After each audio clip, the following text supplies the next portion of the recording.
लेकिन अगर ऑपरेशन सिंदूर हुआ है, देश ने कुछ ऐसा शौर्य और पराक्रम किया है, तो जनता तक अगर पहुंचाया जा रहा है तो उसमें दिक्कत क्या है? क्या आप नहीं चाहेंगे कि हाँ, आर्मी के शौर्य को घर घर तक पहुंचाया जाए?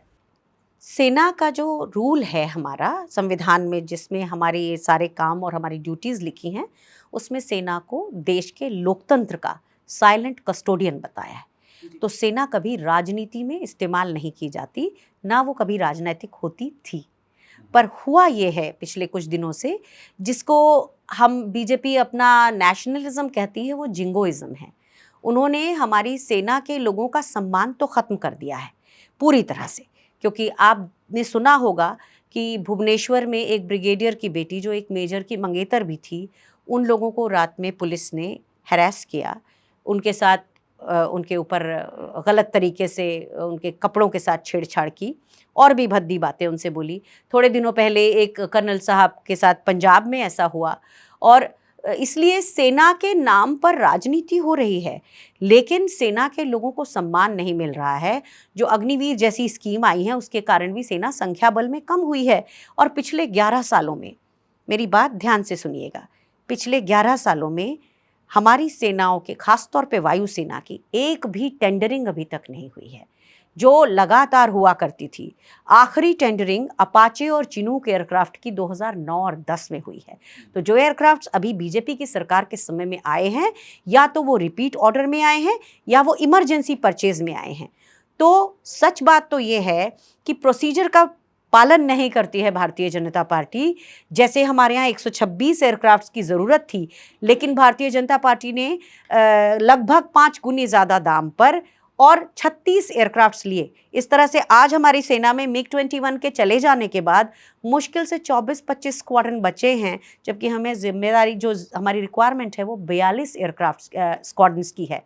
तो ऐसे में दुख होता है कि सेना को मजबूत करने की जगह कमज़ोर बनाते हुए और ये कहते हुए कि वो सेना को ध्यान रख रहे हैं और उनका नाम लेके अलग अलग तरीके के काम करते हुए। और मैं चाहती हूँ इस पैटर्न पर गौर करिएगा कि कभी भी यूपीए की या कांग्रेस की सरकारों में सेना के एस्टैब्लिशमेंट के ऊपर कभी हमला नहीं हुआ था।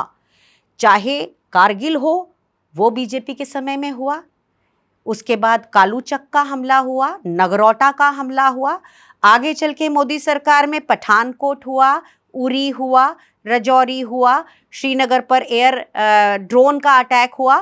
तो कहने का तात्पर्य ये है कि केवल बीजेपी की सरकार में इंटेलिजेंस फेलियर ऐसा होता है कि सेना के ठिकानों पर हमले होने लगे हैं और उसके कारण जलजला आता है राष्ट्रवाद का, और जिसके ऊपर चढ़कर उस लहर पर बीजेपी सरकार बनाती जा रही है।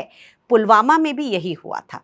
तो ये बात पूरे देश को समझना पड़ेगी कि कभी भी जब भी कांग्रेस की सरकारें होती हैं तो बम के धमाके होते हैं। अब वो कैसे होते हैं, वो एक अलग ही सवाल है और अलग ही जवाब है उसके।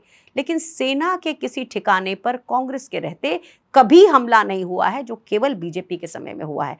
तो आप जिसको मुझसे पूछ रही हैं कि उनका शौर्य, देखिए वो सब प्रायोजित कार्यक्रम की तरह होता है। हमारे यहाँ ऑपरेशंस के नाम रहते थे विजय, पराक्रम, गगन शक्ति, त्रिशूल, थंडरबोल्ट, आयरन फिस्ट। ये सिंदूर कैसे रखा गया नाम? ये हमारा भावनात्मक शोषण करने के लिए नाम रखा गया।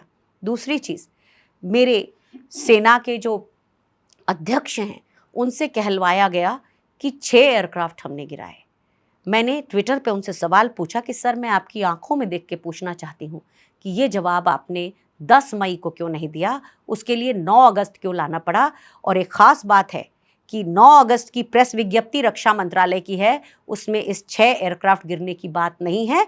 मैं वो आपको दे दूंगी, आप उसे थंबनेल में डाल सकते हैं।